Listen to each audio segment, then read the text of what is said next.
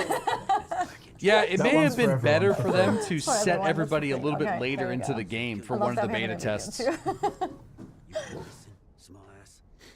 But there's so many little Easter eggs and fun things that you also wrote, like especially also for like weapon weapon descriptions and descriptions, things. item Super descriptions. fun. Like everything's connected. Like for those of you who do like lore and Nikita who don't do said lore as soon, well, soon? we'll find a lot of connections. But also for the ones who Really? don't. Yeah. It's super fun to just. He's also explaining the different ways that you can approach this quest right now. So he's sort of explaining to you, there's like 2 paths that you can take. Like you don't have to go this way, you don't have to go that way. Here's how you can get in, there's how you can get in, right? So as a player, you can approach this, again, in kind of that sandbox approach. It's like, again, I don't want to oversell it. It's not an immersive sim where you have like the Dishonored level of, but you can definitely find alternate paths into the mansion. to achieve your mission. And I think that, like, a shout out to the story content team with Bernard and the boys, as I call them. They've done a great job with these, setting them up. And here's what Scott was talking about, where you know, oh, like, I've set the game up in this way. I'm a Bene Gesserit. I'm just going to stun this guy. And then I'll be able to walk past him and he won't even notice me. He won't call up. He won't call the guards because he doesn't see me, right? And so you can use your abilities, your skills that you've picked up in the game to just pass through these areas. And yeah, it's kind of fun, right? And we just wanted to show that we have more than just, you know, the basic survival game. There's way more going on here. Yeah, especially like I think it takes about, if you let's assume you ignore everything else, because there's a lot of choices for you how you want to approach Dune Awakening and what there's to do. But let's assume you're only going for the main story and like those cinematics and things. So it takes you, I did talk to Niels about it as well. It takes about 30 hours until the story really gets going. Yeah, if you're playing by yourself, just experiencing all the survival elements and going at it alone, probably 30 hours to get to part 2. Yeah, it's deliberately like, I'm not defensive about Act 1, but the first part of the game is deliberately somewhat light, just to give people that, like, learn the world, acclimatize yourself, like, follow up on the Fremen. You have the Fremen trials, and it's super interesting, and then we start introducing and layering the politics of the universe and more of this stuff, and more of your personal story. Like, I think it would have been nice if there was a bigger hook. To do this, what's happening, right? And ultimately, it is a survival game first, right? Yes. So the player needs to learn how to survive in Arrakis, right? And it's a very harsh environment. There's a lot of mechanics to figure out, and then you have to make your way through there and figure out how to get outside of the Haga Basin, right, before you can experience more of the politics and intrigue that are going on. Exactly. And I really love that we have, I mean, the beginning of the game is kind of story driven, Employed right? people will experience the end of the game. A little bit of context what's actually happening. You have a person that talks to you and helps you at the beginning. Yeah, it's a lot. It'd be tough because, like, I think a lot of people make quick decisions, And we give you time to get a bit acquainted with everything, or not everything, but a lot of the things, like the basic mechanics, and then we like approach you again with the story a bit later on. And I really love that too. I love this guy, but we're cutting now because we're not going to spoil too much of what's going on. No, exactly. So obviously we don't want to show too much. There's more to this dungeon. What we're going to do now, though, is we're actually going to watch another video that's going to lead us into our next segment. So enjoy. Cool. All right.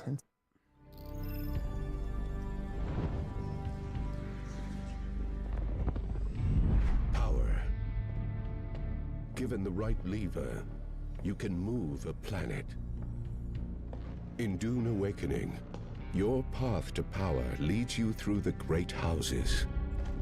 But only accomplished guilds may earn their place among the Atreides or Harkonnen. Swear your allegiance and contribute to their rise in desert power. The pledge is only the beginning. You have come far, and now it's time to take control of the Landsraad. Who wants to be a millionaire? The Landsraad is the council Make your of choice. great houses that make decisions that impact all the players on all the servers in your world.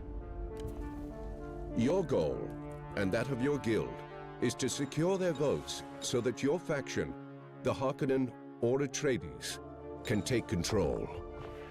To secure their votes and sway them to your side, you must complete specific house requirements on the Landsraad board.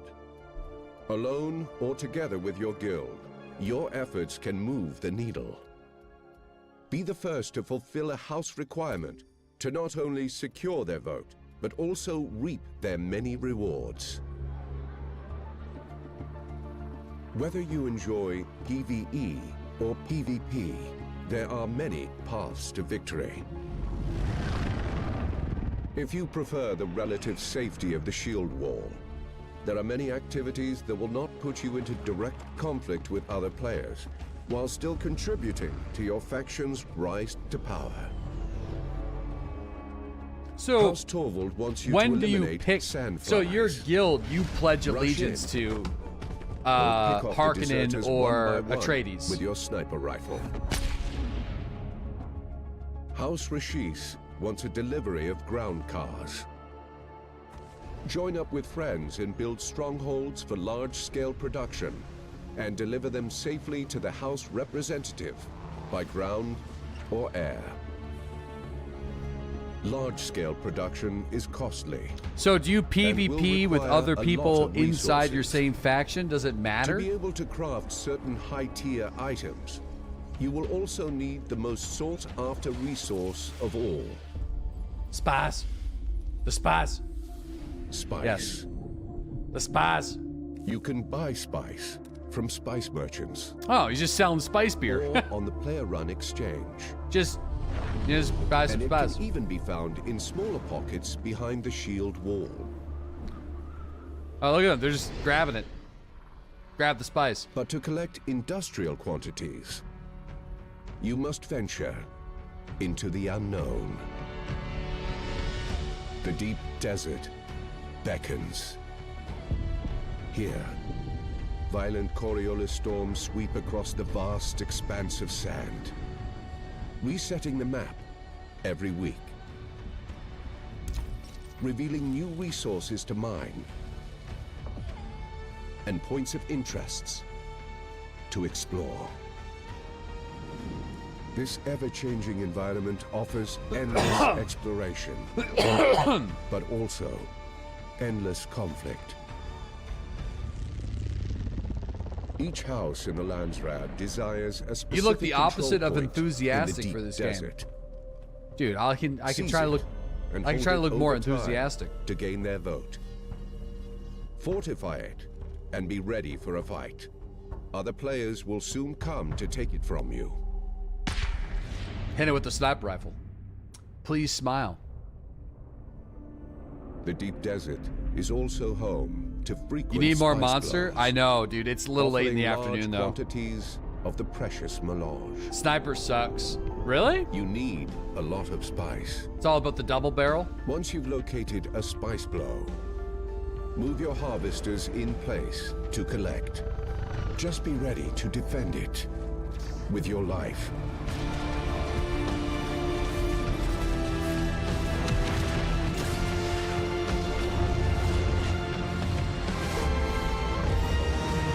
Light him up.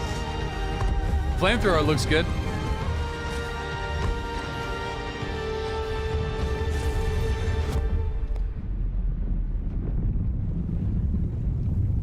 That's a big boy.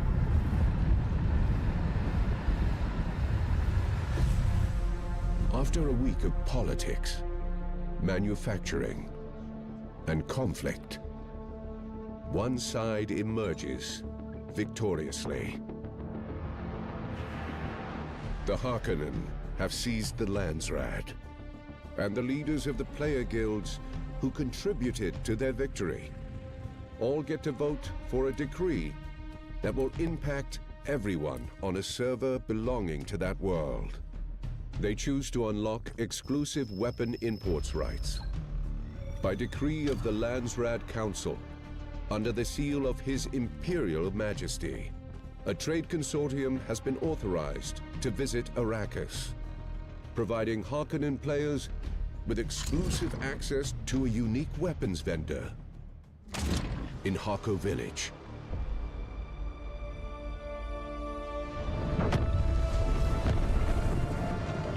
As the Harkonnen Landsrad term begins, the race for control in the next term. What? Is that just for me? What do you mean? Uh-oh. Hey now. Oh, what do you mean? Whoa. Hey. Hey-oh. You were kidding me. I was actually like grabbed.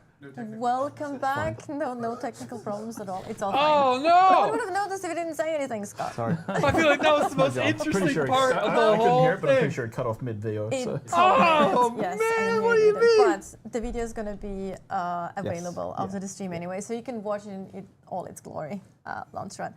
Talking about Landsrad, so let's go to the next segment, Endgame and Landsrad. So we know people have, of course, expectations of what the end game and launch out, and especially Deep How Desert neat was that? looks like, and what it's for, and how people will use the Deep Desert, and how it works.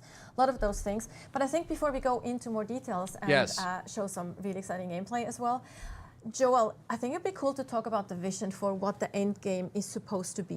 Right? Yeah.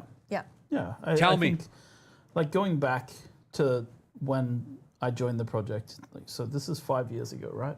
And we were talking about what is a good survival game, like because Dune, we were making a Dune survival game, and we were talking about what is the vision for an end game. They're making a Dune survival and game. The kind of the goal and the idea, at least in the beginning, was Man, did they have the date lined up for this 5 years ago? In the desert. Dune, I think. Raw Dune survival game. Nature versus mankind. Dune. I got there. The sandworms. I got there. But then you move into this new mode of survival. I got it. A little slow. A little smooth brain. The end game of the game needs to be about these big forces, right? The Imperium is made up of the great houses, the Landsrad, the Emperor, the Spacing Guild, Chome. All of these things have an influence, and you as a player are just a small cog in the machine. But we want you to be able to feel like you're. They paid you for this co-stream? Big They did, umbrella system. And so we started there, and then we talked about. Listen, I'm being 100% honest during this sponsor segment. Technical game design here, where we talk about player activity cycles through the week. I was looking at like games like Rust. Rust has their server resets, which is great for like people to start building up, and people really enjoy that cycle.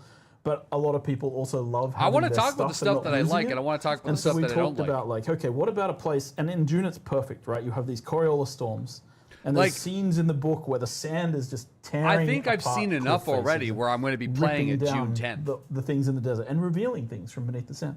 And so we said, okay, what if we had a map, the deep desert, and in the deep desert, the landscape changes every week. How does that affect? We're going to be playing it on June 10th. We started there, and we talked about not the 5th. I'm pretty sure it's the 10th. Wait, do they got early access on the 5th? There's a cycle of events that we want players to go through. And again, this is a design. This is a high-level design. We might actually have an infographic or a visual asset. Early is the 5th. All right, we'll probably play it on the 5th then. When's the 5th? That's coming up, eh? Fun. You guys are on top of things. I know nothing. Oh no! Sorry, not that one. But it's literally next. It's next Thursday. Maybe we didn't. I can just keep talking. Yeah. Go for it. It's fine. Sorry, everyone. We'll probably check it out then. But like we wanted to approach this right. So we were like, okay, what if there's a map that resets and the map changes? We'll make every a guild. week We'll make a guild with the community. We'll do a community Dune guild. We'll all choose one little area. From there, and we said, how do we build a lot of our game systems towards this? So we started with the idea of the map resets. When would we want to reset the map? Let's say we reset it on the lowest player activity day of the week, right? Which tends to be a Tuesday night or hopefully Arc Wednesday. Raiders doesn't come out on the 6th. In these kind of online games. Because the House of Tunas is going to be in the sand. There's this activity we call scouting and cartography. And then we built a game mechanic around cartography and scouting, which I think we're going to show in a little bit. And that is, and maybe you saw it, we definitely tutorialized it in the beta, you reveal parts of the map. And then we made it so that you can save those maps. How do you and sell them sign to up other players. for the guild with So you? we create a loop there for players who are scouts, and that happens. I let's don't know. say, Just you got to be there. In a player activity week, it happens during the low ebb. I don't know. We'll make JD will be the guild leader. Information. JD, congratulations. You're the guild leader. Cartography and a scouting system. You get in there. Then once that information is gathered, bud. People share it with their friends and their guilds. Then they start setting up what we call a logistics plan. How am I going to control the spaces in the deep desert that I want to control? What is my guild looking for? Defer leadership.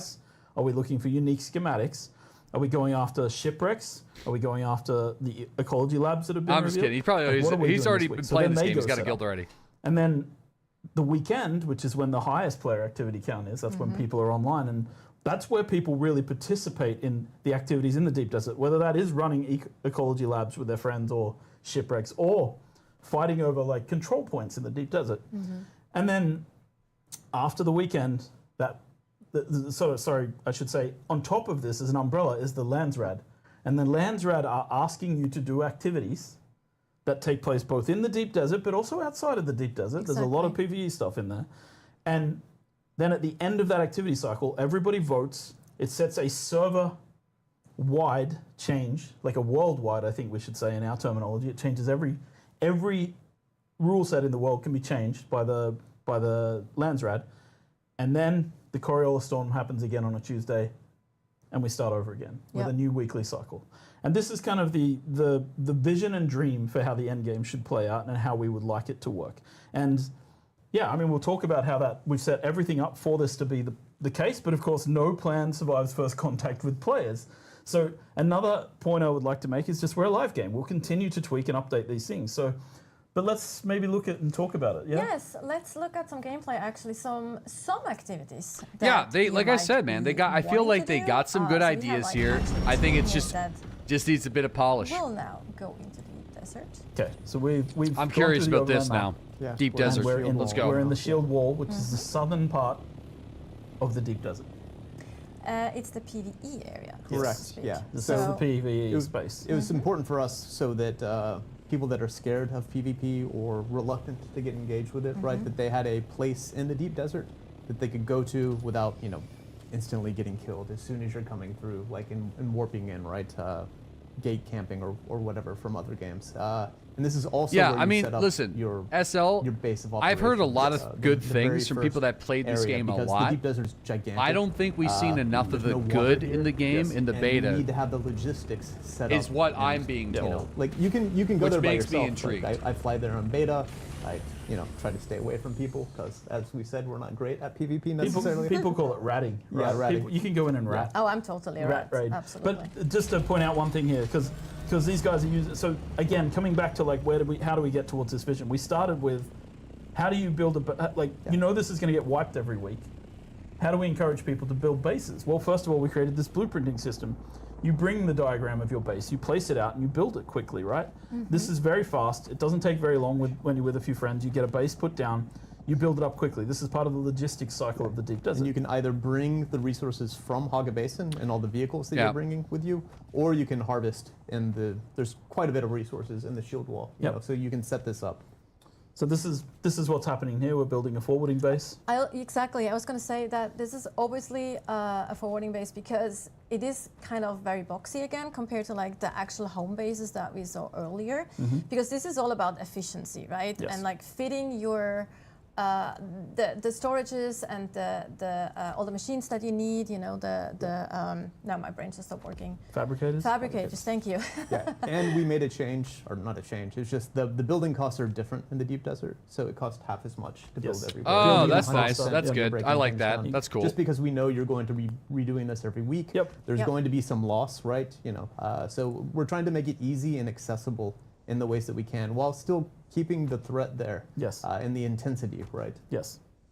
Yeah, I think that's it, right? Like the deep desert is a little bit about that tension as well, that feeling of like, so we're building here, it's the PvE area. I expect people to build their primary like weekly base in the PvE area and then maybe set out some logistics bases so that they can do things like refining spice. And that's where it becomes an interesting kind of like, we'll see how people play out these scenarios in the actual deep desert in the game, but this is kind of the expected behavior. This is what we hope people will do. And we've tried to build all the mechanics into place so that people can do this, right? And that's been a large part of it. You also see co-op building here. There's actually several people working on this. Yeah, everyone's working together, right? Yeah, and that's which is super nice. That's too. the guild focus as well. Like it is a multiplayer game. Yeah, you could do so. They set the blueprint and they're just like building it up now. Play together and do things together. And I think it like the fun part in this game and this style of game is that it extends beyond like the traditional MMO experience of like we can fight things together, right? And we can role play together, but you're not building things together, you're not crafting vehicles together, right? We have those options, which is nice. Can you free it's build? Just cool to see how quick. Yeah, so they free built this structure, and then there's a duplicator tool. So they ran into the deep desert, and they're just placing down their blueprint. So this is their building that they made. They're just quickly slapping it down. You won't be able to, copy that your setup inside. So this is literally the blueprint is for the building itself. So everything. Inside. Correct. Yeah. Yeah. You still have to put the placeables in. So we're behind the shield wall. I think we've just left the base now.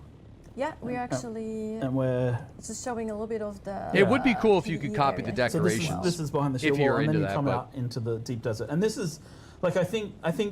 Oh yeah, sorry. Behind the shield wall, there's also PVE elements here. This is the PVE space. Yeah. So there are things like shipwrecks that you can raid. There are like eco labs behind here. So there is a section of the deep desert.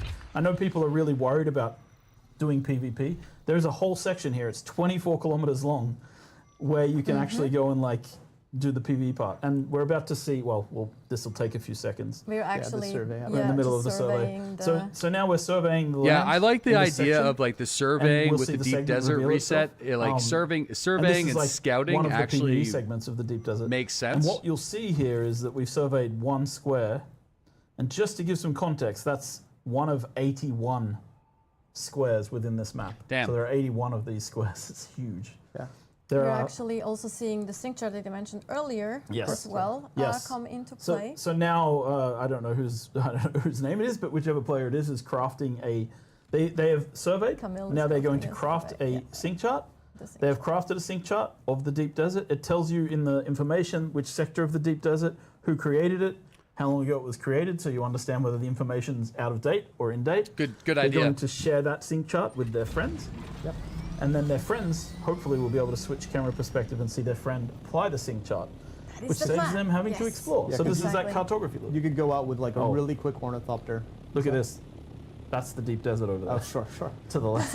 But you can go out with like an exploration kit, right? That's Yeah. really fast. That Yes. You can go around. You don't have much harvesting abilities, right? And then Yeah. you scout the area, bring it back, and then your base There can is roll the out deep with desert. your transport ornithopters, your harvesters, Exactly. sand crawlers. Depending what your plan is for the day, what which people- doesn't necessarily need. have to be PvP. There's actually a lot of other things, Yeah, that exactly. I, might bring you to I the expect deep people desert. in guilds to be figuring things out and how they're going to work together to do these things. But there's roles here, right? Like again, we tried to really build this game with different roles for different people within guilds. Exactly. So the idea is, maybe I'm just the scout, and that's what I do because I hate, going into fights. But I go out, I bring back the information. Then people who like building bases are planning like what our logistics are going to be and what we're going to be doing this week in the deep desert. What do we need to harvest? What do we need for our crafting? Are there uniques that we're looking for? Are there specific uniques? I think one of the really important points about the deep desert is that like the unique schematics, the imperial permits, which maybe people saw, the purple ones, they're on a limited loot setup. So you don't get the same ones every week, and the layouts of the deep desert change. Here we see the trading system. The sync chart's been traded. And those schematics you can only make a certain amount of times. Yeah. And now we're going to consume the sync chart, and then we're going to open our map and see that the sector has been cleared, the same sector that was sync charted. So this is kind of cool. You can create copies of this and pass it off to your guild. You can create copies and sell them on the exchange to other players as well. Yes, and while now they're actually the building a transport transport ornithopter, we can actually quickly talk about the Curious Storm in combination with the map, because we actually have No, visual asset the here servers aren't up that today. shows I'm just how they watching can look the like showcase. Yeah, on so the map. we can talk I mean, about the rotation. listen, so this is this they is got like, some fucking so cool ideas, let's see man. that we're going to see 3 weeks of Coriolis Storm. We never got to changes see the any map. of So this with is the beta week test, one. like the open beta test. It And would have then been we move cool. to, and you can see that there's like one eco It would have lab, been really a shipwreck, cool and a cave if they there, right? And a did small at least base. one of the And tests some spice blows that have been marked. And with then to this the kind of next content. week, Just like put us all in the deep desert the just to layout see has what was going to changed. happen. Where things are is different. Because there's a lot of stuff control that point now in the we never bottom left. seen. There's We an never eco got a lab in chance to different even place, and a shipwreck understand that it that's was been possible. uncovered. I feel There like will be different loot and different different schematics. loot in all some of good them. ideas. And then we go one more week again, and now you can see that this is a bit larger. There's another control point. It's a different house control point now. Different spaces on the map. A couple of eco labs this time, 4 or 5 caves, and the shipwreck. So you can sort of see how this changes and how this loot encourages exploration for people each week. And that's one tile. That's one section. One of 81st. One of 81. Yeah. I'm not too I will sure, say this, Haxer. it's a very big desert with a lot of space. So there's not all the tiles are that populated each week. So people aren't like, oh, there's not 15 eco labs in every square, right? No. Like it's more big sparse. barren place. And this is also like important because if we want people Do I to have early fight access? over things, No, I suspect we I'll have actually to need buy to it. draw them I'll to buy the it. same places. I don't have to access fight right now. over Nope. specific things in PvP. Yes. So All for right. the ones who actually do want the PvP, they have a place to go where they know there's probably other players there as well. Okay, so now we have a transport ornithopter. This is the largest flying vehicle that you can craft in the game. And this may be my favorite game mechanic because the transport ornithopter they're gonna can pick up the things sand machine. And I love it because it can pick up almost anything that is a vehicle. Yes. right, in the game. So one of the things you'll see in the mid game is like the buggy is really hard to get to places, right? Even though it mines so much more than you can ever possibly mine yourself, but it's a pain, right, to get up on the shield wall or to get it out here. So a good tactic with the buggy though is to use it as storage and use the transporter on the top to pick it up and carry it. Are we going to show an example of carrying? I guess we are. Yes, we are, because what we're actually preparing for here is. No, yeah, I think I honestly feel like this so live stream kind of started off a little shaky. So we're actually gonna. And you know, I had a lot of now we're questions, coming and I out was into being what I pretty call the real critical deep of desert, right? things This that I is didn't actually what necessarily you think enjoy of from when you think of the Arrakis the from beta movies, test and right? stuff So that I this- did like this for the is- beta so, test, yeah, but we've I'm just really got a nice happy with what tutorial I've been pop-up seeing talking so about far. the deep desert. Yes. So this is the Arrakis that we know from the films. So Haga It would have been Basin is nice to like see more a- of this, and I think. It's taking a lot of For the a lot of information people we that have have from the like, books there's a lot of people that have already made and up their about, mind like, the about this different game. biomes and things and making it And into I feel like for a truly lot sort of those people, interesting PvE experience. including But myself, we this- never got this a is the chance to true see deep desert of Arrakis. any this is of a this, place where right? So people are scared and to go. it's This tough is where to the make Fremen live. a We're passing informed outside the decision shield wall about now. a This multiplayer is game such as where this the War of without Assassins and like the this PvP is allowed really to have really spice cool. blow. And you can see a spice blow in the distance, which draws people from miles around to go there, right? And I do want to say this section here, if you turn the camera right and left, you can see that we have the shield wall. It goes, this is 24 kilometers long, and you can't see people all the way along. So people who are like nervous about going into the deep desert because they're worried about, you know, the PvPers, I think there's like an element from my end, a designed moment that we've talked about. I mean, how easy is it to shoot these bad boys out of the sky? You come to the edge of this vast ocean, and you dip your toe in the water, and you're a little bit scared of sharks, but you see something in the distance, and you think, I can make it. I can get there, and I can get back. And the first time it's scary, and you feel that tension, and the second time, and the third time, but you feel that tension, but you actually start doing it, right? And I get that people worry about toxic behaviors and ganking and so forth. Oh yeah, but I'm gonna get we stream tried to sniped build all a the hell. space where you can get away from people as well. Correct, yeah. So I think that's really important to talk about is in Dune, you were given the tools to get away, right? Like if overwhelming amounts of people come after you, maybe you can't quite get away, but that's generally not going to happen. So a lot of it is more about, PvP is about controlling a point and like having to give up that point if you don't feel like fighting. Fighting over things instead of kicking down sandcastles. Exactly. What do you mean landing like how on the Doodles Landsrad would? here, this is I kind don't of know. interesting, right? So you can see the Landsrad's in the state of like, if we claim this as the Atreides, we're going to win what we call a Sisselrad. And a Sisselrad means that we're going to get the voting power for the week. So a Sisselrad is when we can complete a row. So normally, if you were Harkonnen and Atreides in this situation, you'd both be fighting over this particular control point because you really don't want the other one to win for the week. But normally, like it's kind of, you're always blocking each other and causing like the other team to have to, you know, go back and focus on filling out a row or trying to fill out as many squares as possible. So we're trying to take the Connect 4, Connect 5, I guess in this case. Control point in the deep desert. We're in the deep desert as Atreides taking over this control point on their behalf. And you can see it's just this control point. It's a place that you have to defend in the deep desert. It'll draw other people, and it will earn you points over time. It's a classic control point in the deep desert. One other thing, just if you stop for a second here, one other thing I just wanted to point out, one of the feedbacks we had in beta was about team markers. You can see our new team marker system in the game here. It's deliberately only for the 4-person groups. I will not allow this to be in the game for guilds because I want, like, especially I know people talk about Zergs. I think when Zerg guilds and there's like, 40 people attacking each other on the screen, if everybody can see who's in their guild, it's very easy to target the people that you're trying to Zerg. But if it's just the group, then it's much more difficult for Zergs to actually like not do friendly fire. Yeah. And there is full friendly fire. No, that's a good idea. I like that idea. They can do it if they work for it, right? They it's can cool make because sure like you want your guild to have like very specific uniforms, so you don't. Yeah, no, it's actually a good idea. Yeah, exactly. Yeah. So that's we didn't want to take no away artificial. Yeah, like it's been one of my. Let's say I will say this is one of those things where I have had to fight with a lot of developers on this project about this. There's a crash ship. No, I think that's actually a good idea. It's because like, but like.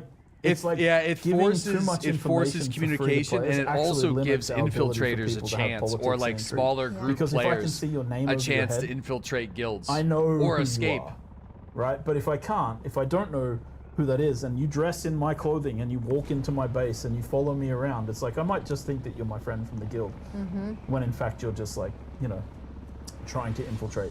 And we want to allow that possibility because that is Dune. At its core, that's content. That is how things work. Good there idea. are plans within plans, there are groups within groups. It's gonna suck, I remember but that from early on. it's where good. It's your good. kind of law was information has to be earned. Oh yeah, for sure. That was a very early thing. Can I just point out that we just Very crossed cool. a server border?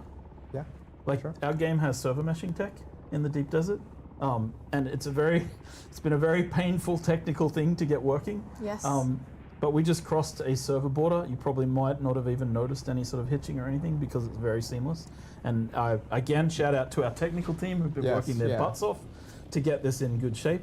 But we just crossed a server border from one server to another, and it's basically not visible, which is great. Yeah, what we call like authority transfer. Authority transfer between servers, yeah.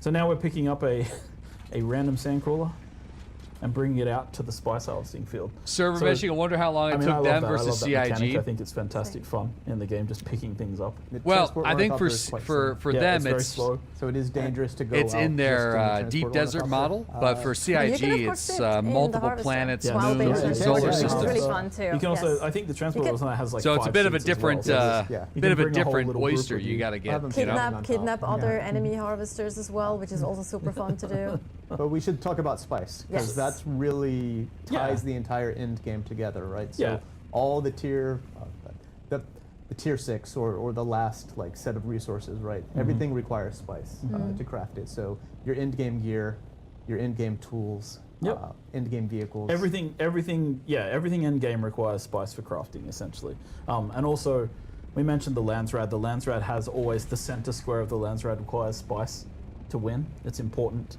The Sandcrawler is like, it's not the full harvesters that you've seen in the films. Those are owned by the big houses. But as you can see here, this is like a little raid event. We just placed a thumper on the sand. We have a guy on a bike, he's riding around dropping thumpers. You should also hear it actually on stream now. You hear the thumpers are really important because sandworms roam the deep desert. They will be coming, and you need to be placing out thumpers to distract them away from that sandcrawler while it's harvesting spice. And you want to keep it on the spice as long as possible, just like in the book. You want to stay on the spice, earn as much profit as you possibly can. You can even see the trail that the sandcrawler is leaving in the spice as it sucks up spice into its little vacuum pack. Yeah, so the sandworm. No, you can hand gather spice. So I feel like as a solo player, you would be doing this on a bike. You'd be running this on a bike or an omnithopter or something. So yeah, so you saw the sandworm just took that. Probably an thumper. omnithopter. So you'd put like the thumper down. They're Get in there. totally well organized. They have like several people placing out thumpers. Yeah. They have like the scouts here in the air that we see as well, which is really cool to see. Looking for worms. Plus our transport to be ready for any kind of danger that might occur. And so as soon as the sandcrawler, you have sticks, you can collect spice and flour. That they're the target of the sandworm. They need to radio in and be like, "Get me off the sand," so that the transport ornithopter will pick them up. But at the moment, I think we're using the thumpers effectively as a team, and this is a part of it, right? Like this is why the deep desert is very Dune. I don't think you have this experience in any other game, and the idea was to create this. So if you are here with your guild, there's something to do and it's fun and it's interesting, but then other players might show up as well, and that's where it becomes another step, right? Yeah, are we gonna see that? Do we got like a team that's ready to ambush with rockets? We can talk about that some of the best games in the world are reskins of other games. So you see here though that there is a lot of sandworms that are popping up here constantly, which is both fun to see. No, but also PvP is in this terrifying. area. There's a limit to. This is the PvP area. Yes, that's what they're showing. Thumpers. I just don't know if we're gonna be seeing PvP. Eventually, live they have stream. enough. I'm not that dumb. It would be cool if we did though. They'll eat thumpers for a while. I see what you're doing here. They have a diverse palette. Yes. But yeah, this is like. You also see nicely the scouts around. To see also potentially looking out for sandstorms coming in. Of course, they're kind of Worm devastating sign. in this particular worm signs. Enemies coming in as well. Enemies coming in. Yes, Yeah. So yeah, it's this is kind of the experience of like harvesting spice in the deep desert from a large spice blow. And there are smaller spice blows like that you can come to with a smaller guild. We also have them in Haga Basin, of course. Yes. way There's smaller just than a this couple one. All the ones in fighting just to Hardy, do some very purple limited lines of because we smack. wanted Spice to Listen, be the a purple rare lines of resource that you need smack to are go out here required into to the travel desert. through and system talking to about, system. like, concentration. You know, it is an interesting way of traveling from system to system. I mean, you're basically doing psychedelics to see through space. Yo, we got I'm New, Be Gentle, thanks to the 23. Crazy Dutch, thanks to the 23 as well. Back-to-back 23-month resubs. Nile River, thanks to the 33-month resub. Chalky, thanks again for that 20-month sub. Rodick, thanks to the 39-month sub. And Action Tech, thanks to that 22-month resub as well. We have Thanks, the guys. I exchange. appreciate We showed that. that before, We're checking right? out the Dune Awakens mid to late game showcase. Started off really slow, but I think it's picked up over the last half hour, 45 minutes, and there's a lot of cool stuff They can go that they're to showing. Arcane or Hargo Village, I'm happy to post see it. that, Honestly, trade from I've seen enough to where I can confidently say I want to play it next week on June 5th. So I think there might have been some we can't hear it though, but there might have been some rumblings and some indication that Yeah. We I think that they June got one 5th. sign and they need to move. Yeah, we do have a known bug in the game where the spice color disappears from the sand. It's still there. Yeah. But yeah, so that's unfortunate. It's happening. that's why they and there's the we can grandfather actually one. hear that. Yeah. That's Oh boy! Yeah, the little tiny one on the side. You can see the scale. Little baby like getting into the action there. This is the ring mouth one. That's the ring mouth, yeah. And that's gonna swallow everything. And yeah, I guess if you get eaten by the worm, that's it. All your gear is gone. But these guys managed to succeed, and they can take. I'm their assuming haul out it of works the like that in the today deep with them. desert. Maybe Very not, well but prepared. Yeah, they were well prepared. Very well prepared. So as our crew here is now Can you ride the worm? I back don't know. to actually maybe we can explore a little bit because we do actually have Imperial testing stations here as well, and I think we're actually somewhat close to one if I remember correctly. So we can maybe. yeah, when you get eaten, all's lost. Again, I mean, I get just eaten a few times during the test. bring it in that there is a lot of content in the deep desert that is not just like flat out PvP, right? So we really want to. I think they should spend more time. I feel like they're nervous to talk about PvP. I feel like we want to hear more about PvP. I want to hear more about PvP. I think they're like, hey, you know, you don't have to be in PvP. There's these PvE areas. You know, it's not all like, yo, let's hear it. You know, here where you're going to get those unique schematics that we were talking about earlier.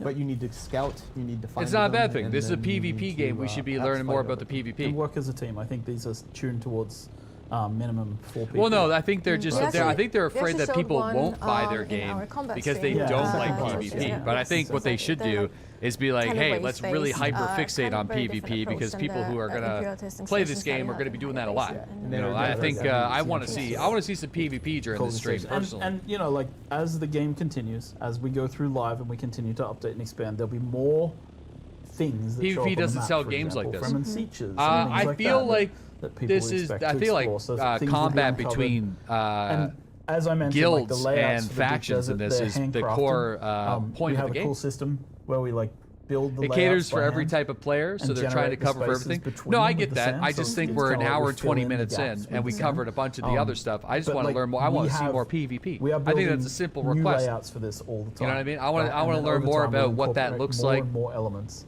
So there'll be always something to do. That's the pillar of the game, infinite exploration. I right? And that's one appreciate of the goals, is catering to create multiple a different space playstyles, that's though. I get that. always Don't get me wrong. explorable. And something else I'd like to say that I think is like important is we will. All right, somebody add- get on the test server and like shoot we him with have the the bazooka. DLCs and things coming for the game. We'll be adding things in the DLCs, but the Deep Desert will always remain something that we consider to be at the zenith of the power curve in the game. So we'll keep adding to the Deep Desert. So let's say that we have tier 5. No, I know we items did. in the Yeah, game they and already we go they to tier addressed that at 7. the beginning of this live stream. Then So they the said Deep they Desert already will start fixed to the stun have lock. Tier 7 equipment and items and things in it as well. Mm. We will always try to keep it on par with anything else we add in terms of power.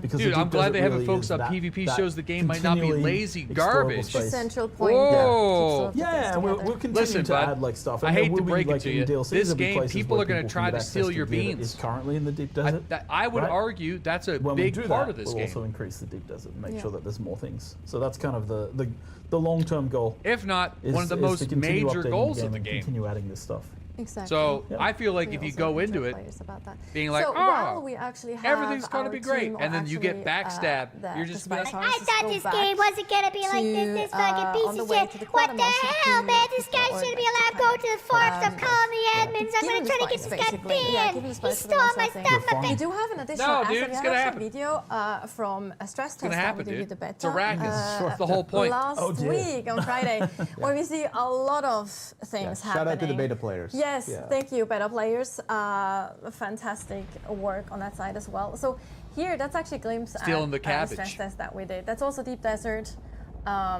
Lots of people together. That's a in the lot Deep of Desert, planes. ornithopters, and it's just really All cool in to line have like to that. get their ornithopters. to like Yeah, we were see spawning. that as well. They were spawning thopters like crazy. Someone's flamethrowing, throwing bombs. Players never behave when you put them in the same space. If I remember, that's actually Camille with the flamethrower. We were. No, not Camille. Sorry, Ignacy. I mean, that was I Ignacy. like the context of the stress customization test, of it. by the I way, like was how you have we different were, We were skins. testing people crossing the server boundaries with our mesh servers I and love that fighting little on them. ornithopter back there. Sorry, I was like, this is sorry, go ahead. And fighting along the server boundaries just to see how the performance was. So you'll see people firing rockets, and yeah, it was a cool test. I think we got a lot of very useful data out of this. Yep. And seeing how people were fighting together. Also, shout out to our automation team because they every Rocket build, right, we thopters. have the deep desert, and they have basically they deploy our automation system called Legion, and it goes and it tests all of these things, right? So it's got hundreds of ornithopters going back and forth between all the all the server zone boundaries. Yep, lots of. There's a lot of testing that goes into a project. Yeah, like this. cross-server Insane. combat. And It the brings me more back to the sandboxing you early get, World of the more Warcraft things days. can I go like to it because that. it's like Obviously, back the more then, freedom battle you also give groups to used to players, have the more different things can play. And, like personality traits. Like I you know what I think I mean? said that Like to I used to be a you part earlier of as well, Battle that, Group like, Ruin. Like I still remember that to this day. That was like a big part of the World of Warcraft experience. So it's a good idea. I think what we at Funcom really love to do is we love to create worlds where players can write their own stories and can tell their own stories, right? I think that's such a different approach to game development. One of the ways we describe No, Arrakis I is don't a mind crisis people being generator, critical right? of it games is spawning that I stories, play and or that's like why, things that we do that are these tense sponsored. locations You are like the allowed Deep to Desert share are your really opinion. important because it does Just spawn these don't go memorable full moments stop that you shooting me, remember, that you okay? go experience I with love your I love friends that or man. your Don't get guild. me wrong, but You make I don't want to friends, you see make like every enemies, message and in that's the really chat important for the to next like fully 15 minutes. experience Just the you and politics just and complaining intrigue about the of game. That's you 100%. know what I mean. You The can power definitely of be critical. Don't get me multiplayer, wrong. Yes, like I remember, like we had a lot of really cool. Cats before we and go back strays. to actually delivering this Thrown place, under the we bus. had Listen, all right, very, he knows. actually, a lot of really cool moments from streamers and players and YouTube content creators about the beta weekend or from the beta weekend. And I remember one. Yeah, you moment, can say that, Q I call Lair. it the Just oh no, apologies, no, the here we cheat today go. moment, Listen, you gotta where relax. One of the streamers, I think he was harvesting something or something. Yeah. Oh no, he was downed. He was down. Chat He was PvP down hype. but not out. Yeah. And then the Yes, other one yeah. comes in and just drives over the enemy that was like targeting him, Yes. and he couldn't stop laughing. Yeah, It's like these little moments that make, that create those stories that Ellie's are taking so heads fun to today. share as well, and are unique to you then, and it's like, and that is, Yeah, I I've been think, grumpy. I've where, been for grumpy as me, hell lately. I gotta get that satisfaction of squared really away. Creating those worlds comes. Yeah, and I think is one of the things like we get a bit of I mean it's fine, like we get feedback. I think I like, know a oh, solution. Jank, right? Like Yeah. being able to stand on top of an ornithopter is Grumpy janky. wumpy. It is, but when they asked me if we should remove that, I said no. No. Surfing on an ornithopter is actually This is very cool. Why isn't that cool? Like why isn't that something Yeah. we want? So like sometimes we make those choices as well. Like it's like this might Bossy, look a yeah. little weird sometimes, but you know Honestly? what? It's way It's a more fun when you can do feature. it. Shelb's gonna be like, it's way more fun man, when you you've can been do it." so like Meta chipper on, lately. they What's might going have on? been, surfing on ornithopters, shooting people with assault What's rifles. the That might be difference? fixed now. We fixed some of the assault rifle issues.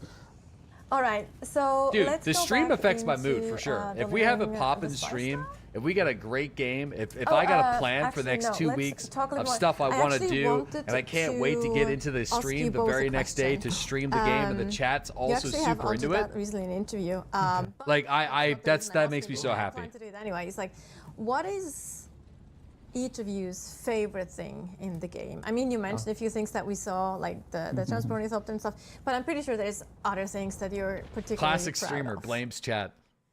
So, survival games for me, one of the best things they do is they make the world more interactable than other genres, right? So I think the team has done a great job of like using the harvesting system, not only does the cut array like cut up the resources and get it, but you come across these like yeah, I don't know how we're gonna handle it. Maybe I should make a Dune Discord channel.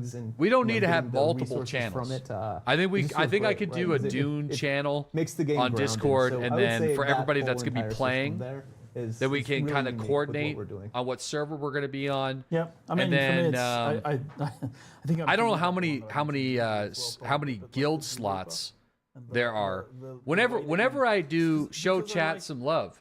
Listen, I love you guys. Okay, Conan, I wouldn't be here without you guys. Conan's a bit more absolutely. I feel like I say that a lot. You're chopping down trees in your house. Maybe not enough. And when it came to Dune, absolutely, this is a game of tennis. I'm like Rafa Nadal, all right, and you're some new kid that's only played tennis since he's been 2 years old. And like, you know what? I'm here, you're here, we're both here playing tennis. Okay, just some old guy. People out in the fields harvesting dew off the flowers. I can't play tennis on my own. I need you guys to show up. Game needs to have. And so it isn't just like it's like yeah, it's cool, this action of like sweeping the dew off the top of. Do you see that they put Rafa's footprint into the clay court there? That was pretty cool. And like not he doesn't love us. Absolutely. You guys are a big part of why I enjoy day after day. It's also like the back end. I would be considerably more grumpy and unhappy if it wasn't for chat. If I'm having a bad day, usually chat makes me happier. And you're filling just usually full of water. Unless you come in saying some weird shit like that guy did before, and then I guess I'm going to roast him, but I'm also going to make some mistakes and make myself look like a moron. Experience that I think for me it's just like usually you can't have this experience. You love us getting a bit parasocial on us there. And to me, that's love's a big word. Like, I feel like it just it's bent so nerd. Good when all those things come together. Great like, comments like Buns Glazing 22. And it feels good. Buns, where's your sub? I know you used to be sub here. What are you doing, man? Come on, man. I love it so much. What's with the unsub? No, because I think it really nails it, right? Like I can't speak. This guy, what the fuck? How cool that works, right? And shout out to the team who worked on it and everybody. This economy, dude. This economy. Because games are made by teams, right? That's the other thing. Yes. Games are made by teams, boys. Games are made by teams. That's what I was just saying. Let's get back into the thing. So we're gonna deliver the spice. Made by teams, boys. You need a team. Okay. So these guys ask you, you know, so you because you're sort of you're a minor house, minor house under the umbrella of the Atreides. You deliver Landsrad bribes to the quartermasters of the Atreides, and they make sure they get where they're supposed to go. So now we're delivering for House Alexan, we're delivering spice, and the House Alexan are a part of the manufacturing unit, which is where they. And so we're delivering 500 spice melange, and then they're going to make sure that it reaches them, and then that will, in a moment, change the Landsrad. So you can see how. I only just realized how sick that dude's still suit looks. Landsrad is there under the social tab. This board refreshes every so often. So it's been a few seconds since the last refresh. Now we should be able to see our borders refresh with a certain amount of spice.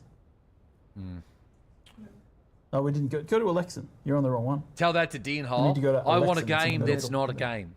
I still remember that. We can see that we've delivered some spice. I mean, listen, man, you gotta love or hate Dean. So I think he's still making Icarus. So we've worked towards. And they still haven't given up on that game. Once we hit 70,000 points, and we can do any of these activities to earn points, like the control point, we can we can deliver spice melange. But once we've done enough to earn that center square, then it'll flip to be Atreides. He didn't. You know what? He's just powering through. Exactly. Yeah. So that's. Driving his orange Lamborghini. Great. Just so that that was a little bit of a glimpse of what mid and end game can look like. Obviously, that totally depends on what you like to play and how you like to play. There's quite a lot of options. Personally, I would have liked it. My only complaint about this thing, I would have liked to see some more PvP. Dozens of hours. I know it's a soft subject for the streamer versus streamer PvP event, but I would have loved to see it. Especially you said they made some refinements, they made some changes. I would have loved to see that. I think we all would have loved to see it. Before we dive into the Q&A, oh, they're doing a Q&A now. Then I want to take a quick look at the Mentats.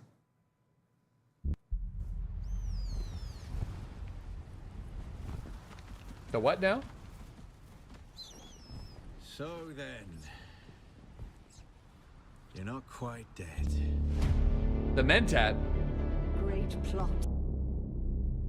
The school of the Mentats.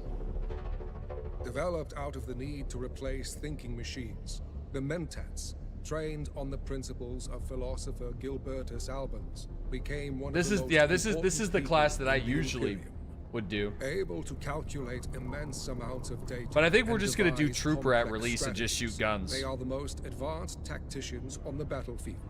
Combined with advanced assassination and combat technology, you will be able to think many steps ahead of your enemies. With a significantly higher cognition, as a Mentat, you can calculate trajectories and weapon handling to find weak points in an opponent's defense, or even guide the calculations of an external sentinel turret to assist you with extra firepower.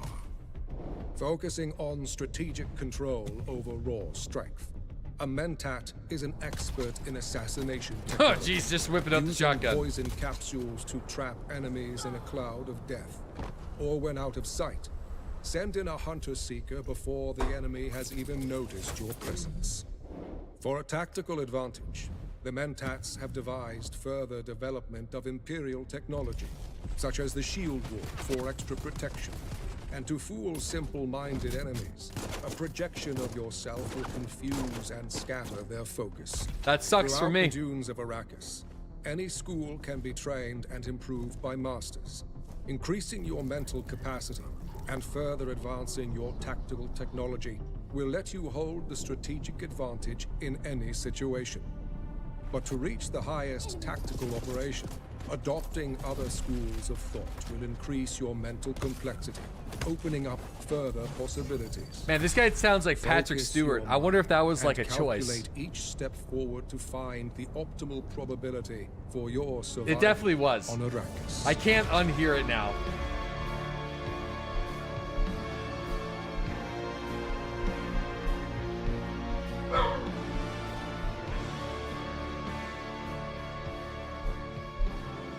Dude, I know. I was like, dang. All right, and we are back for our Q&A. So our wizards behind the screens and behind the cameras are gonna throw up questions that have been collected. They're ready now. I was just being told, fantastic. Before anybody asks any questions, though, I just want to make a reveal of my own. Oh, special totions today for everybody's. They look really cool, though. We talked about those on stream like 2 weeks ago. Like, at least close up, Chad. So You know it's what? good you have a little bit of a... I respect it. It's good you have No. We talked about these. I think I grilled somebody. I grilled somebody in the chat that said they wore these. Yep. Oh, that's great. I started wearing them 10 years ago and I'm still fat, so I don't know. Super healthy. Maybe they're not working out. Well, your feet are very healthy. He started wearing those 10 years ago. Sorry, all right. Enough distraction. I apologize. No, you don't have to. The toe reveal. No, that's You don't have good. to. Good job. We wouldn't want you any other way, Joel. All right. Oh my Louis probably God. gonna kill me now. Ready to run through the sands of Arrakis with those, right. those bad boys. Every other way. No. It's all good. Like, Oh my God. Also, you guys make a really nice, you complement each other really well. Oh, wow. Yeah, good job, guys. Exactly. He has toe I shoes. also You agree, actually wear socks as well. So it's just like, it's a whole balance thing. It's great. You want to sniff them? All right. What's Crazy Chat saying here? All right. For real. While we For still free, he wait, says. For on free? the questions, there's collecting some of them. Nobody has give any them a little questions. bit of, maybe no one has We've questions. answered every possible question I people wish, could have is right, fully I answered. wish. Like that's kind of both the blessings and the blessing and the challenge of Dune Awakening. I think is just it has so many aspects of different games. That we really tried to put together and have people try and understand. Were you there when I was like presenting to the press about the game and I was calling Funcom morons for taking yes, of course I was there. Yeah. I was expecting headlines. We didn't get a single headlines. Yes. We didn't get a single headlines like that. Yeah. Funcoms are morons. Well, Chief Creative Director says. Well, we are we keep trying to, like it's one of the things that I love about working here. Is like they let me do crazy stuff. Yeah. They let me try and do weird shit. Yeah. It's like you could work somewhere where you're doing the same game every year. Yeah. Speaking of reskins, like and This guy you're seems making cool. the exact same thing, and you're within this box. Chat kind of grilled him for his allowed swimming to trunks, push but beyond maybe those this things, dude's right, and just try he's going harder for a to do dip something instantly different. after this. And yeah, He's it comes just like with a little bit ready of to jank, go. but man, I don't know. I feel like it's like the... I agree, though. I think one thing you can't say about us is that we like it easy. No, exactly. like- We're morons. We Thanks, make it hard for ourselves every time. Rosie That's what we were Pops. talking about at the beginning, Yo, right? thank you for coming in here and trying your best to answer our questions, even though you can't answer it because you're under NDA. I respect it. Thanks for your patience with us. We're a bunch of shovelheads sometimes, but thank you. Thank you. The true experience was. I appreciate that. Thanks for coming Exactly. So we're ready actually for the questions. So is that Lopil 125? Is there Dude, safe Buns global Glazed or with per the eight. server? I just realized that right now. Buns Glazed with the 18-month resub. Listen, I know I called you out as a joke, but yo, I appreciate that 18-month Prime. I know you probably had that Prime ready to go for somebody else, but I'm glad I stole it away. Thanks again, buddy. I appreciate it. Also, Beakley with the 59-month resub. Thanks to the sub, man. I appreciate that, Beakley. Beakley, I hope you're still making some sick beats, dude. You should share them with the chat sometime. You know, we gotta hit your SoundCloud up. You were making some heaters, dude. We also got Atlas. Thanks to that 25-month resub. Thank you very much. And I'm Newbie Gentle. Thanks to that 23-month resub. And a Crazy Dutch. We also got that 23. Thank you very much. Thanks, guys. Or are they open like the social hubs? The answer is that they are not. Are the overland maps and dungeons instance per player? Could you do them as a group, or are they open to social hubs? The social hubs. They are instanced, though. Yes, they are to instanced. a limit. So several people in the same world can be doing the same, like the water fat engine. Right? Yeah. All right, so overland is not like connected to the battle only group. Instant content in that way, that sense. Yep. Correct. Co-op, yes, but not connected to the Solly battle group. Foxtrot TV asks, how do the different circuits work? They basically isolate resources so that they can only be used if they're on that circuit. And then you can set a circuit for the, it's a little bit hard in the UI, but you can set like a machine's input and output circuit. Yes. So that's kind of the extent Draw from this storage, deliver to this storage when you're finished, right? Like and that's how this works. I actually didn't know how that works. And you can set a certain number of storages per circuit, and so I feel like the UI might need a little bit of work because even them are like it's a little bit hard in the UI. Asks, how will they ensure balance between Harkonnen and Atreides? There are systems. I think I talked about this. Here we go. This is you, big. You just mentioned as well that we have, but you didn't want to spoil it. I'm not going to talk too much about. And then when we introduce a third faction, which we are planning to, it will also have a role in that balance. But that's basically what I can say right now. Three factions is it's the trifecta. No pun, no like obvious, like it works really well. It works in plan side. You know, when you give players choice, they choose. And so you can't guarantee that because the two smaller factions usually equally bully the large one. But I think we have pretty good systems in place to make sure that at least feels like it balances itself out pretty well. Yes, and the deep desert is not Atreides versus Harkonnen. Yes. It is every person for themselves, right? So even if Harkonnen are kind of dominating a server or they're 60-40, they're going to be fighting themselves in the deep desert as well. And that's actually something I forgot to mention when we were talking about the Landsrad. Like the Landsrad, you can see the different within the factions who the top guilds Trump are faction. and who contributed the most. Arrakis is now the desert of America. It isn't that like everybody in Atreides is a monolith. It's actually like people want the Duke's attention, so they want to be further up. And the same with the Harkonnen, right? Like I want the Baron to, witness me, so I'm trying to get to the top of the list of guilds. So there should be inter-guild competition even within the factions. So they overall are working towards the common goal of the Landsrad, but they're trying to beat each other to be the best in the Landsrad, so they have the most voting America's power, they get Spice. the rewards. Dude, they should actually have like star-spangled decals for the birds. Might be focused on PvP. The other one might be super opposed to PvP. So they definitely don't want the PvP guild to like get, we want full PvP. So they will, work against them and like, we want to be top because we want to have more say in which decree we're actually going to have next week. Yeah, like exactly. The crafting guild's going to want the crafting decrees. Exactly. And they're not going to want the PvP full loot decree, right? Exactly. So there's going to be that kind of competition even within the factions. Yes, exactly. So yeah, I hope it doesn't get too toxic. Cypher asks, can our bases get raided? I remember not in Hogga Basin. They will be safe in Hogga Basin. In the deep deserts, it's a bit different. Yeah, in the PvE section of the deep desert, no. Yeah. But in the PvP section of the deep desert, there is a mechanism by which bases have a vulnerability window where they can be raided. It is a very short vulnerability window, and again, I would point to the lore of the Dune universe. So I'm sorry for everybody who hasn't read the books and doesn't know a way in which shields can go down for a brief period of time. But it is worth looking into because then you'll understand exactly how the mechanics can work. And I know Have I'm we got being any Dune nerds? How does needlessly that work? cryptic, I'm but actually I'm curious. sure there's people spamming in the chat about it already. Let them figure it out. Oldman Alchemist, if I don't take the mission to talk with Atomics? Atreides or No Harkonnen, way, they're will I gonna- be content locked as far as will I be content locked as far as progressing, sorry. No, that's the fine. main story and the ability to craft. No.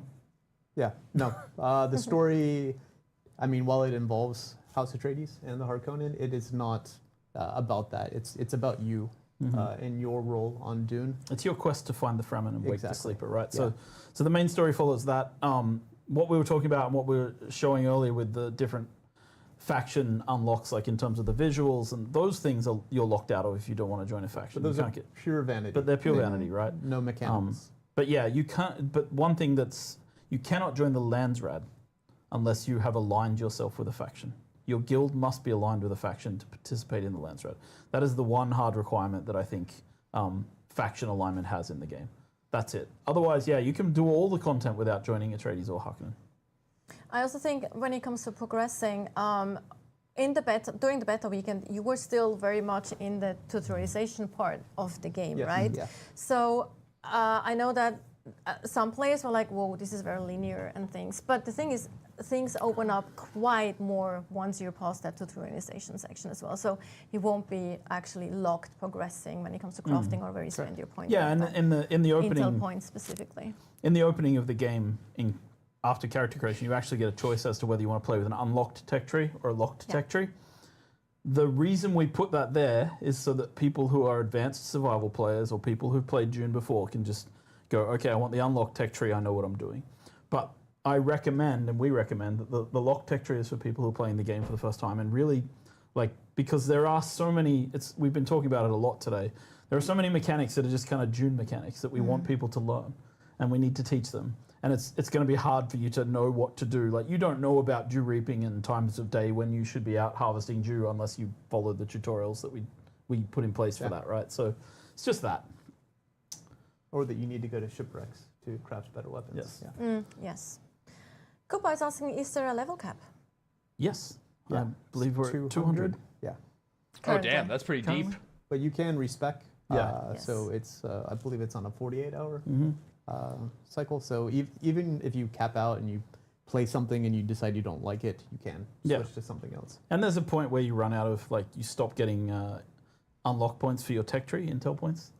And then we have a mechanic in the game for you to go around and unlock more intel points by going to bases in the world, like enemy bases and outposts. So there's a level cap that puts a stop to some of those progression things, and then the next step from there is for you to go and explore more and enjoy the game. Oh, that's the intel that he's talking Yes. about. Yes, exactly. Also, there's different level and skill point caps, right? Because you have a character level, you have skill points, and you have intel points. So Yes. there's Yeah. like 3 different caps Yeah. that you Yeah, particularly exactly. hit. Yeah, I forgot about that. K69N is asking, is it possible to lose all your gear in PvP? So not in PvP in the base level. In the deep desert, you lose resources that you're carrying, Solari and Spice, and you take durability damage to some of your gear. Right, that's what happens every time you die, PvE. Or But PvP. if you lure somebody into a If sandworm, there's a specific decree from the Landsrad which enables full loot PvP in the deep desert for 1 week, then that's the only time. Oh, no shit. In the game where you can lose all your gear in PvP. Whoa. Or if you're fighting in the sand and a sandworm comes and eats you. Yeah, sure. Or yeah, you can put a thumper We down can't and lure look- somebody Is into the the sandworm thumper. PvP really? That's gonna be It's so more like troll PvP, though. but Like yes. imagine just like sneaking 100%. in and putting a thumper on some We'll you sneak see into a guild that's like 1974. doing Are we something going to be and you able to get plop like a blueprints thumper that down. devs You're like, made oh of their shit. bases? Oh, the Ooh. Tor Igel presents. Tor Yeah. exactly. This is Tor Igel presents. That's actually very That's a cool. I great love idea. that idea. That's actually a very Maybe cool we can idea. fill up some vendors Yeah. post-launch with some of our I was pre-mades. Maybe, yes. we'll I see. was just about to say I don't think players should actually pay for them per se, but we should, or maybe they need to. I don't know. You don't want copies of my I mean, bases. you shouldn't. No, actually, let me rephrase that. We shouldn't have a dev sell those items in game, but we can sell it via Oh, NPC. sure, yeah, That's yeah, what yeah. I meant, right? Maybe we can put a vendor or something That'd like be that. cool, yeah, like you Yeah, mentioned. maybe a vendor in the world can sell some blueprints. You see like Torregil bases Torregil's the everywhere. guy. Torregil's the builder among us. Mine would just be no one Mine wants, are boxes. No one wants to see Yeah. my. I'm the guy who tests TTP every. New dog houses. TTP every time. Yes. So. I'm sure we're gonna have players who make fantastic buildings. Okay, Quintinovic is asking, will GeForce now be in Dune Awakening? I believe so. Yes. Yeah. I don't know. There's I have no discussions idea. going on. There's at least. discussions. I can't remember what the last is, but I don't know what people are GeForce looking Now at it. is. What is GeForce I don't Now? have Slack open, otherwise you could check. GeForce Someone Now was is like the hammering streaming messages service, right? to me. Oh, or there you something, go. so- Thanks, Joel. The question, I guess, would be, will Dune Awakening be on GeForce Now for streaming? Yes, that's what I. What even? I It's don't a know the streaming answer, I'm sorry, service. that's What the heck Yeah, is I that? don't think I have an official answer, but I believe so. Wait, how long has this been a thing?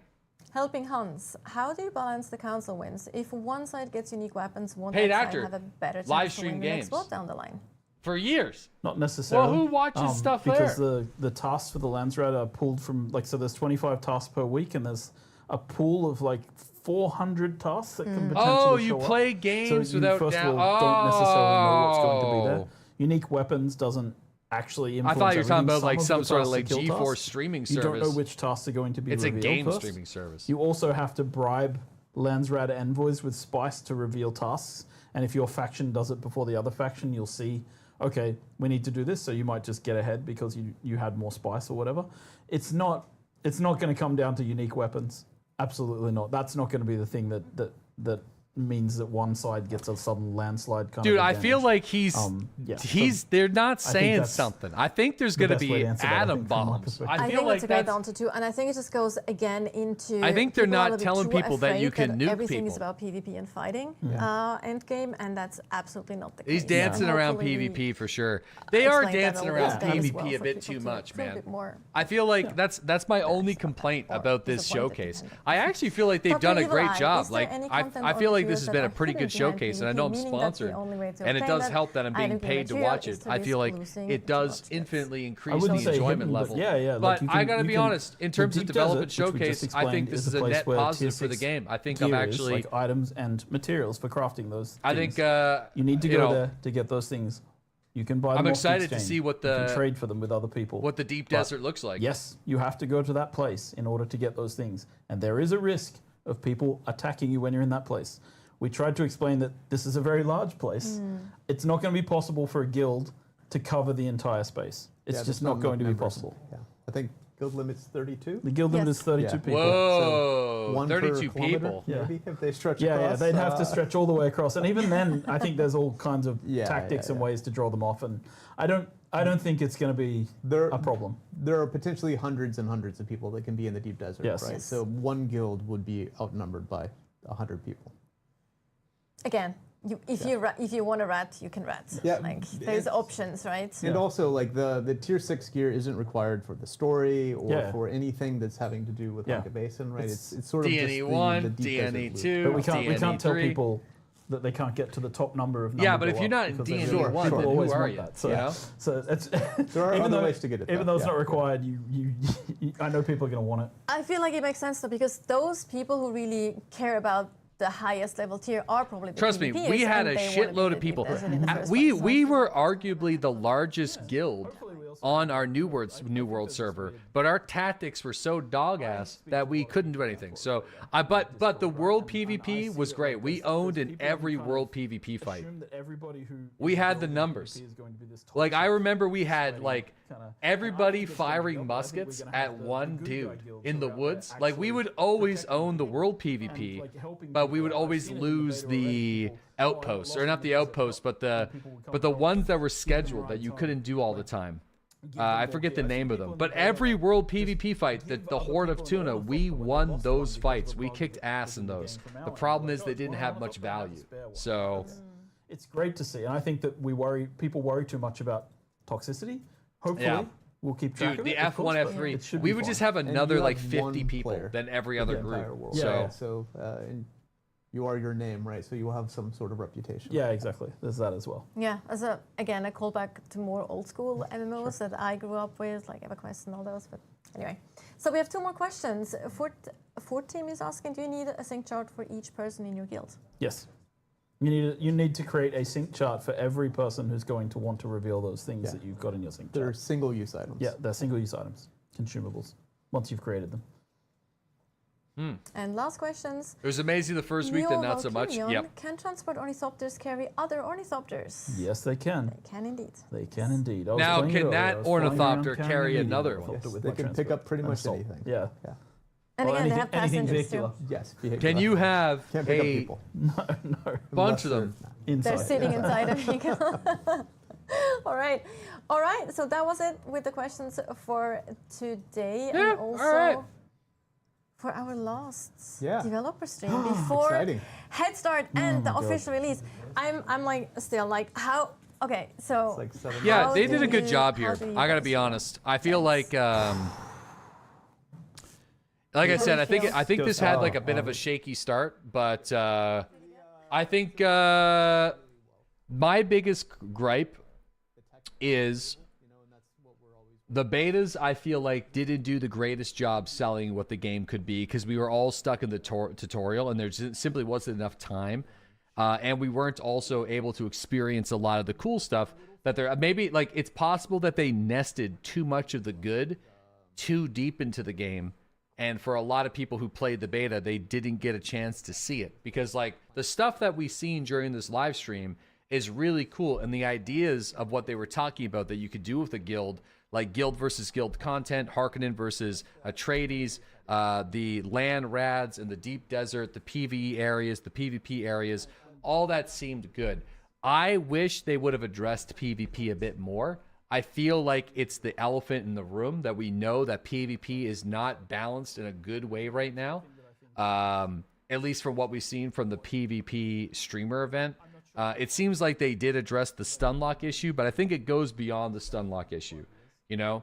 I feel like it's just a general balance. So I would have liked to hear more about how committed they are to addressing the PvP balancing, because I do feel like although it's not the only thing you can do in this game, I think it's a big enough portion, especially when it comes to guild versus guild stuff, collecting spice in the desert, that I would have liked to have seen more. I would have liked to have heard more about that, and I would have also liked to see like maybe a PvP trailer, maybe a showcase of what's the type of stuff that you could do, because I feel like it's a really big part of what's going to make this game, because Dune is supposed to be this crazy lawless area where you're collecting resources for corporations and different houses.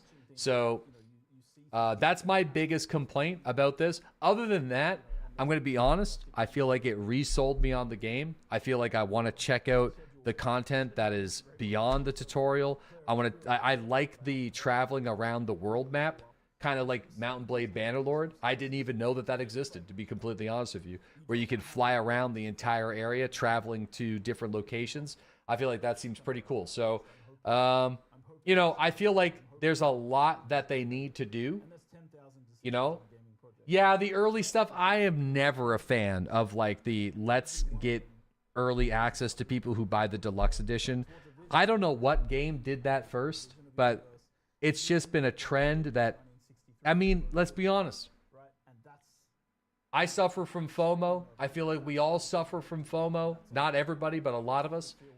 It's easy for me because I'm a streamer, so it's kind of part of the job. Like if I'm going to be playing Dune, I kind of need to play it on the first day. You know what I'm saying? Like that's where the hype is. That's where the excitement level is. People want to be seeing it. So for me, it might be a bit of a different kind of thing.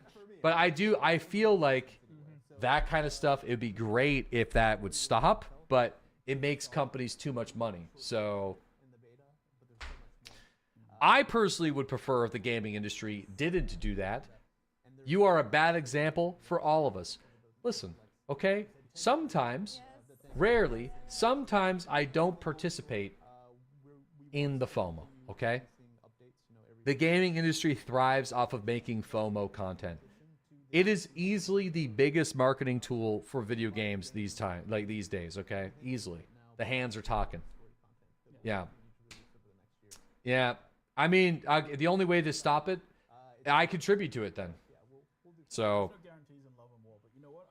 I'll say this for the record. Yeah. I'm really proud of our team and what they've done.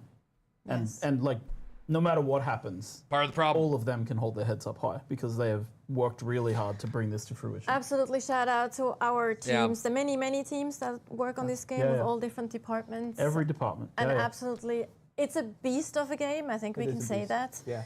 And I'm actually getting goosebumps now. I'm sorry. I'm actually getting goosebumps. I'm such a. No, I respect how hyped these guys are. I get it. I hear the excitement. I feel like the people that have been in the closed NDA beta tests, almost all of them have been super amped for it. I feel like the problem that a lot of people have with this game is the early tutorial stage.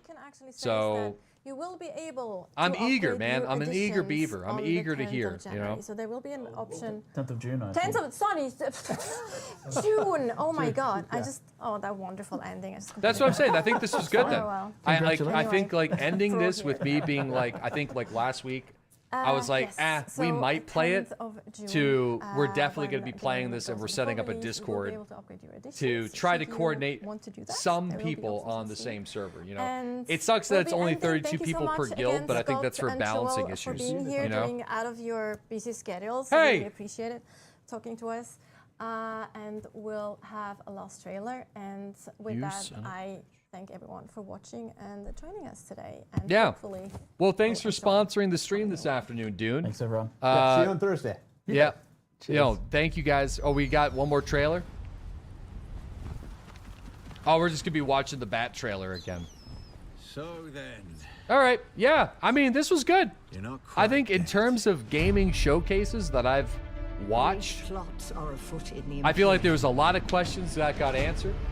I'm still like, again, I'm going to be harping on the PvP thing quite a bit, but I think it's a fair criticism.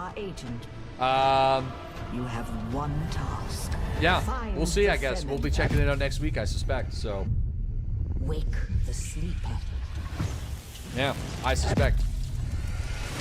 It's a good showcase. The spice collected. I feel like the spice collection was pretty cool. Who are you? You've heard the expression, the spice must flow. The spice must flow, brother.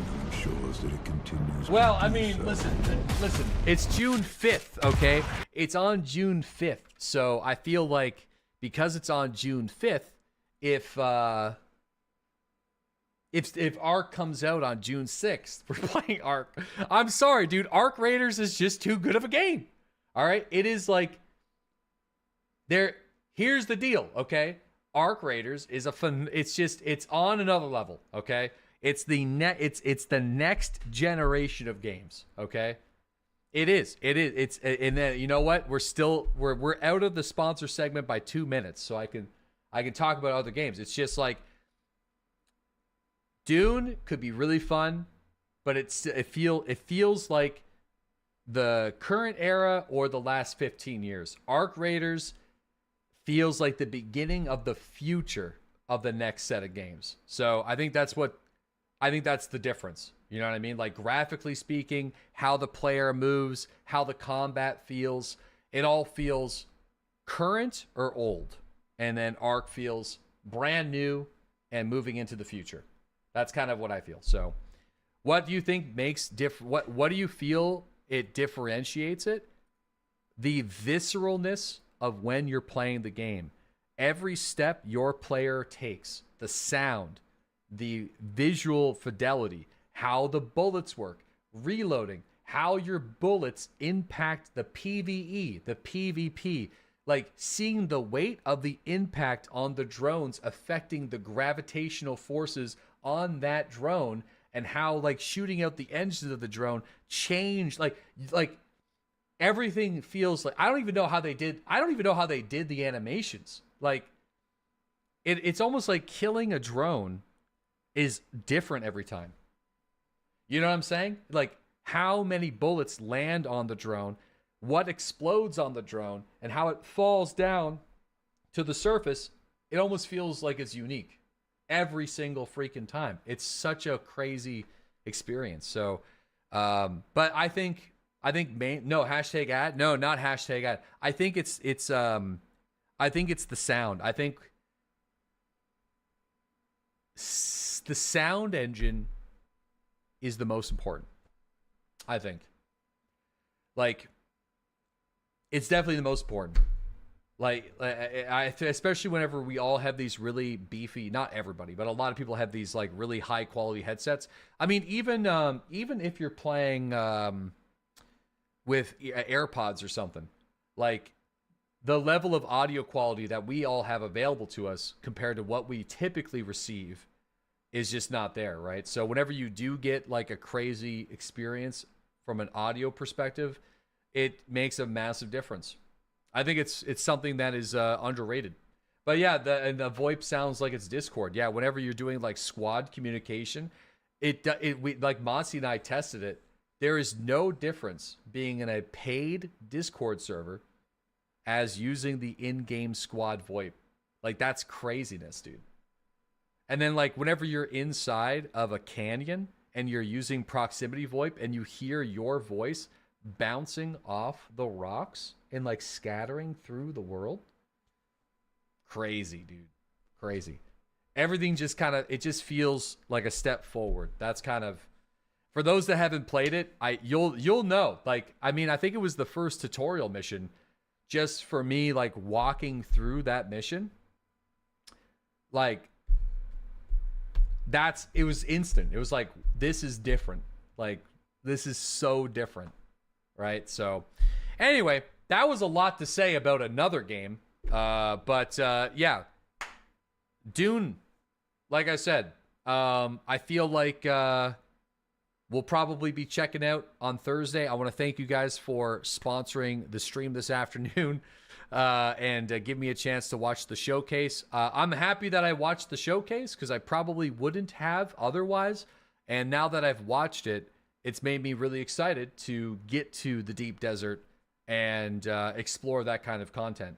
So I'm really excited to see what you guys got. You know, like I said, a lot of people that have played that closed beta test that can't talk too much about it, a lot of them have hundreds of hours in that game. Almost all of them do. So I feel like that's abnormal. You know, I like, to me, that feels abnormal. Almost all of them that are just like, they're just chugging along, grinding it out. But all right, guys, if those are new to the channel, please consider hitting the follow button. It'll let you know whenever I go live. Basically, if you go to twitch.tv, I just show up on the left-hand side of the screen whenever I'm streaming. I stream usually Monday through Friday around 8 a.m. Eastern Standard Time. My schedule has been all over the place. So I recommend following me on one of the social platforms. If you don't follow me on socials, and if you don't use social media other than Discord, there is a tab in the Deadly Nation Discord called Stream Schedule, and I will let you guys know when I'll be live and if I am late. And it's right here. So yeah, if you don't use Twitter, you don't use but whatever, Blue Sky or whatever the hell it is called or anything, but you do use Discord, it's here. So it's been a challenge. I'm not gonna lie. It's been hard. I feel like I'm getting through it, but man, oh man, it's been difficult to stream. I'll put it that way. It's been hard to be here at the right time for you guys, to get full streams for you guys. The last 2 months have been insanely difficult. So I really appreciate you guys being patient with me. And trust me, if I'm not here, if I'm not on time, I'm trying to be, all right? I'm trying my best to be. So it's just been hard. So anyways, hopefully I'll be here tomorrow, live at regular time. If I'm not, well, fuck, I guess something else came my way.